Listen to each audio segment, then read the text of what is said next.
रोहित पवार यांनी महाराष्ट्रातल्या पेपर फुटीबाबत अनेक खळबळजनक दावे केलेत। कौटिल्य अकादमीतून पालकांनी पेपर विकत घेतला असा आरोप रोहित पवार यांनी केला। एमपीएससीचा पूर्ण पेपर फुटला असं म्हणता येणार नाही, पण पेपर सेट करणाऱ्या व्यक्ती फुटली होती। या व्यक्तीने पैसे घेऊन 2 दिवस आधीच औषध निरीक्षक भरतीचा पेपर विद्यार्थ्यांना दिला होता असा दावा रोहित पवारांनी केला। पवार यांनी 90% प्रश्न क्लासेसमध्ये आधीच दिले होते असा देखील दावा केलेला आहे।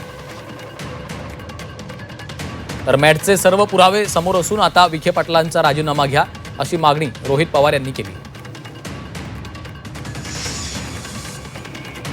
कौटिल्य अकॅडमी नंदुरबार त्या क्लासमधून जो तिथं पाटील जो कोणी माणूस असेल त्याली तो जो पेपर होता म्हणजे एमपीएससीचा पूर्ण पेपर फुटला असं आपल्याला म्हणता येणार नाही, पण पेपर सेट करणारा व्यक्ती फुटला आणि या क्लासेसकडे 90% प्रश्न हे आधीच दिले गेले होते आणि ते दिल्यानंतर तिथे 20 मार्च म्हणजे 2 दिवस आधी 22 मार्चला परीक्षा होती, 2 दिवस आधी तो परीक्षार्थी उमेदवाराच्या मोबाईलवर तो प्रश्न होते 90% ते त्याच्याकडे आले, त्याचा अभ्यास केला गेला आणि मग ह्यात होतं असं एक समजून घ्या की तो जो क्लासेसचा माणूस आहे तो त्या उमेदवारांना पैसे दिल्यानंतर व्हॉट्सॲपवर सगळ्या गोष्टी पाठवायच्या आणि 2-3 मिनिटानंतर तो डिलीट फॉर ऑल करून टाकायचा।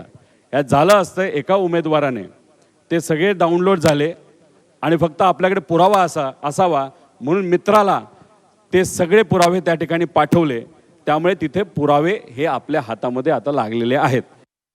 पेपर लीक आहे का योगायोग आहे?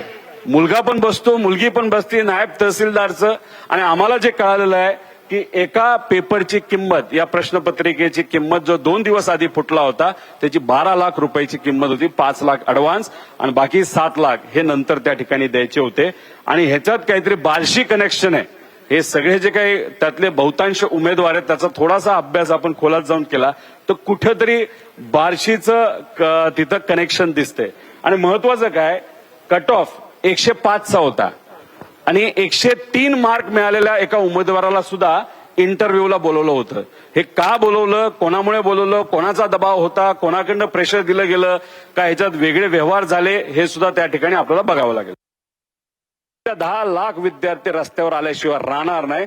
ऑगस्ट अखेरपर्यंत काय हे इन्व्हेस्टिगेशन करतात हे आम्ही सर्वजण तिथं बघणार आहोत आणि थातूर मातूर इन्व्हेस्टिगेशन जर केलं गेलं, जसं थातूर मातूर उत्तर आम्हाला अधिवेशनामध्ये दिलं गेलं, मीडियामध्ये या सर्व नेत्यांनी त्या ठिकाणी दिलं गेलं, असं थातूर मातूर इन्व्हेस्टिगेशन या बाबतीत झालं तर मग हे या सरकारला महागात पडेल।